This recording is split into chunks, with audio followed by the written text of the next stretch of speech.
Welcome to Democracy Now!, democracynow.org, the War and Peace Report. I'm Amy Goodman. We're broadcasting from Marrakesh, Morocco. President-elect Donald Trump has named Stephen Bannon, his campaign chief and former head of the right-wing outlet Breitbart Media, to be his chief strategist, and Reince Priebus, chair of the Republican National Committee, to be his chief of staff.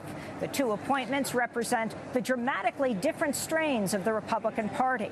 While Priebus is the long-standing head of the party, Stephen Bannon is a leader of the insurgent far-right-wing alt-right movement, which has been widely criticized for being a haven for white nationalists. While running Breitbart Media, the outlet regularly sparked controversy with headlines such as "Birth Control Makes Women Unattractive and Crazy," or "Trannies Whine About Hilarious Bruce Jenner Billboard," and "Bill Kristol, Republican Spoiler Renegade Jew." Bannon himself has faced questions about domestic abuse and anti-Semitic comments. He was charged in 1996 with misdemeanor domestic violence, battery, and dissuading a witness. A Santa Monica, California police report said Bannon grabbed his wife at the time, Mary Louise Picard, quote, by the throat and arm, unquote, and threatened to leave with the couple's twin daughters. Bannon pleaded not guilty to the charges, which were dropped later that year when Picard did not appear in court. Picard claimed in divorce proceedings Bannon pressured her not to testify. Picard also said in a sworn 2007 court filing that Bannon made anti-Semitic comments when the two argued over whether to send their daughters to private school.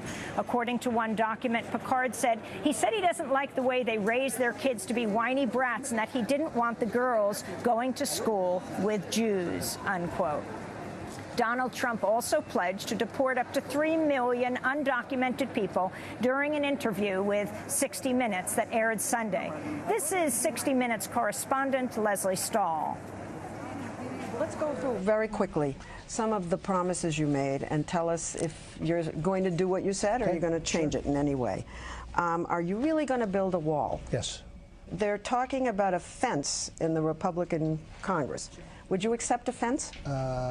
For certain areas I would, but certain areas the wall is more appropriate. I'm very good at this. It's called construction. But so part wall, part fence? Yeah, it could be. There could be some fencing. What about the pledge to deport millions and millions of undocumented immigrants? What we are going to do is get the people that are criminal and have criminal records, gang members, drug dealers. We have a lot of these people, probably 2 million, it could even be 3 million. We're getting them out of our country or we're going to incarcerate. But we're getting them out of our country. They're here illegally. This comes as in Philadelphia, Pennsylvania, Mexican immigrant Javier Flores, who is the father of 3 U.S.-born children, sought sanctuary from deportation in a church and called on President Obama to stop his deportation and others. Mayors from New York to Seattle have said they will not cooperate with Trump's promise to deport millions of undocumented immigrants, even though Trump says he'll withdraw federal funding from such cities. Grassroots groups in multiple cities are also organizing anti-deportation self-defense networks. Protests are growing across the United States following Tuesday's election. On Saturday, 10,000 people marched in New York City. 8,000 more marched in Los Angeles, where 200 people were arrested. Protesters also took to the streets in Philadelphia, San Francisco, Oakland, Chicago, Oklahoma City, Salt Lake City, Springfield, Massachusetts, and in Dayton and Cincinnati, Ohio. In Portland, Oregon, police attacked protesters with pepper spray and flashbang grenades and arrested 71 people. One protester in Portland was also shot and wounded during a confrontation on a bridge that was blocked by the protests. In Traverse City, Michigan, a police officer was put on paid leave for intimidating protesters at a Love Trump's Hate rally by driving around the demonstration displaying a Confederate flag while he was off duty. This is Annette Alejandro at a protest in New York City on Sunday.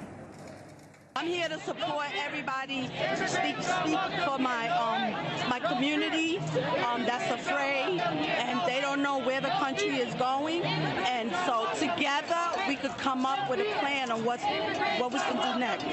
A lot of things that are being talked about, and people are trying to reverse the laws that are in place. I'm very concerned about that, because I feel that would put our country back. And I feel that we should progress and be inclusive of More demonstrations are planning for coming days, including a massive women's march on Washington, January 21st, the day after Donald Trump's scheduled inauguration. More than 4 million people have also signed on to a petition calling on the electors of the Electoral College to cast their ballots not for Donald Trump, but for Hillary Clinton, who is now projected to have won the popular vote by as many as 2 million more votes than Donald Trump. Clinton is the second Democratic presidential candidate in recent history to lose the Electoral College despite winning the popular vote. And she's projected to win the popular vote by an even greater margin than Al Gore did against George Bush in 2000. The Democratic Party is looking to reorganize itself in the wake of Tuesday's election. On Sunday, outgoing Senate Minority Leader Harry Reid said he supports Minnesota Congressman Keith Ellison to be the next head of the Democratic National Committee. Other top Democrats have also backed Ellison, including incoming Senate Minority Leader Chuck Schumer, Vermont Senator Bernie Sanders, and Massachusetts Senator Elizabeth Warren.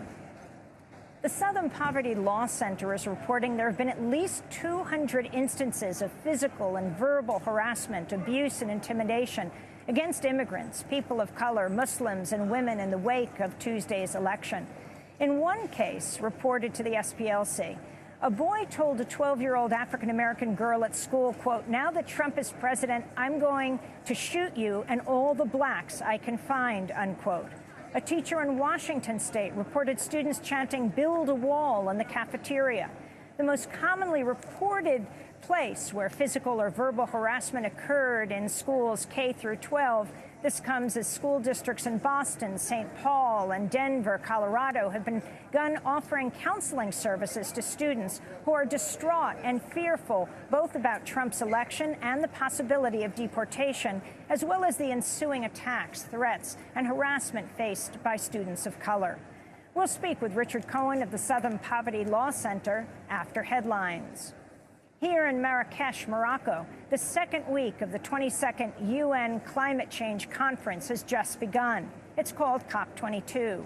On Sunday, thousands marched for climate justice here in Marrakesh. The conference has been jolted by the election of Donald Trump in the United States, who has vowed to, quote, cancel the Paris Climate Agreement and stop all payments of U.S. tax dollars to UN global warming programs, unquote. Speaking in Morocco, France's Environment Minister, Ségolène Royal, called Donald Trump's climate plan absolutely catastrophic. I think if such decisions are taken, it would be absolutely catastrophic. So I dare to believe that such things are campaign promises to please a certain electorate, which has not understood that global warming is a reality, or to answer the oil and fossil energy lobbies. I think that when he actually takes office, he will see that withdrawing from multilateral negotiations and climate issues would weaken the United States. We'll bring you more on the COP22, that's Conference of Parties, and voices from the major climate justice march here in Marrakesh later in the broadcast. In Afghanistan, 2 U.S. soldiers and 2 U.S. private military contractors have died after a suicide bomb attack on the U.S. Bagram Air Base Saturday. At least 16 other U.S. soldiers and 1 Polish soldier were wounded in the blast. The Taliban's claimed responsibility for the attack. The incident is one of the worst security breaches at the Bagram Air Base in the United States' ongoing 14-year war in Afghanistan, the longest in U.S. history. U.S. Secretary of State John Kerry has arrived in Muscat, Oman, for talks aimed at ending the 19-month conflict in Yemen. The U.S. has been backing the Saudi-led bombing campaign in Yemen with tens of billions of dollars of weapons sales, planes, mid-air refueling, pilot training, and military intelligence. U.S. manufactured munitions have been found at the scenes of deadly strikes, including an October airstrike on a funeral that killed more than 140 people. In South Korea, as many as 1 million people took to the streets of Seoul Saturday to demand the resignation of President Park Geun-hye, who's embroiled in a corruption scandal. It was the largest protest in South Korea in over a decade. Park faces accusations she's been following foreign and domestic policy advice from a close friend who has no political experience and is accused of embezzling up to $70 million. This is one of the protesters. This bad person, who was not elected by us, has been controlling the country. I was angry because our president was nothing but a puppet. I'm furious for all these reasons. The president's friend is accused of embezzling those dollars. In Colombia, the government and the FARC rebel group say they've reached a new agreement for a peace deal aimed at ending the nation's 52-year civil war. Colombians narrowly rejected an earlier version of the peace deal in a nationwide referendum in October. The new government, the new agreement, appears to roll back promises that FARC members would have guaranteed seats in Congress. In Ohio, the trial of former University of Cincinnati police officer Ray Tensing, who shot and killed 43-year-old Sam Dubose last year, has ended in a mistrial after the jury was unable to reach a verdict. Officer Tensing, who is white, fatally shot Dubose, who is black, as Dubose was running away. Officer Tensing had stopped Dubose over a traffic violation. Tensing was wearing a T-shirt emblazoned with a Confederate battle flag under his uniform when he fatally shot.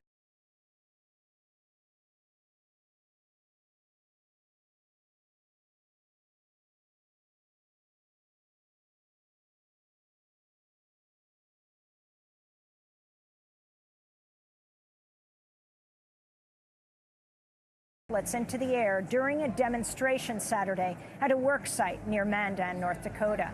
Local authorities are investigating the incident. This comes after 37 people were arrested on Friday as water protectors maintain multiple highway blockades. The Army Corps of Engineers is expected to make a decision within days about whether it will grant a permit allowing Energy Transfer Partners to drill underneath the Missouri River.